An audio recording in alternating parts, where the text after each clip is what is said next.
kind of been the preparation this week? Well, it's just getting the guys ready for a new team and a different style offense than we played last week. Been the main focus. Obviously, last year UCLA was able to run the ball really well. What do you do to combat that? Against that team this season? It's a different group of players on both sides of the ball, and we just have to execute better. Got to give them a lot of credit on how they played last year. Where do you feel like this defense has improved most over the course of the season? Well, we got a lot of guys working, which is a good thing. We've got a lot of repetitions with a lot of different players at all three levels. I think that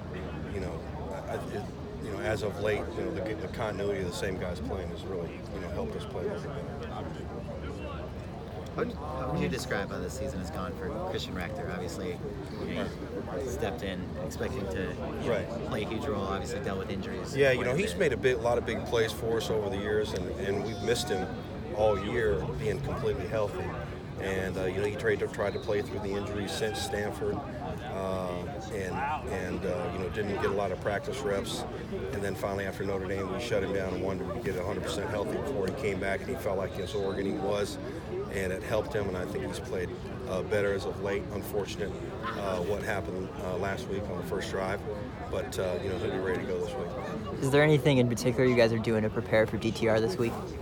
Well, I mean, he's a dual threat quarterback, and he does a great job at all things they ask the quarterback to do, whether it be change plays at the line of scrimmage, from run to pass or pass to run, any form of designed quarterback run, and he's very accurate throwing the ball, and then he can break containment. So, he's a handful to try to prepare for. How have you seen John Houston grow into a larger role this season? Yeah, John's a guy that really proud of his progress, and the last 2 years playing the dime position.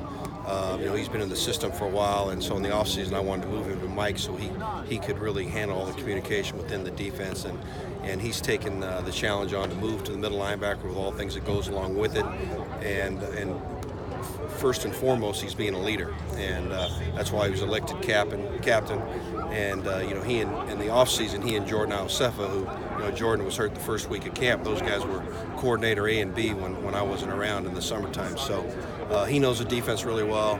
I think he's playing at a very high level at that position, and he's really shown his versatility.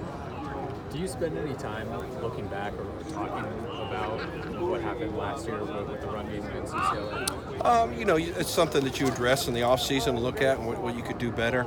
And then obviously when you get ready for that opponent, you look at that film. But they've got new players, we've got new players, and it is what it is.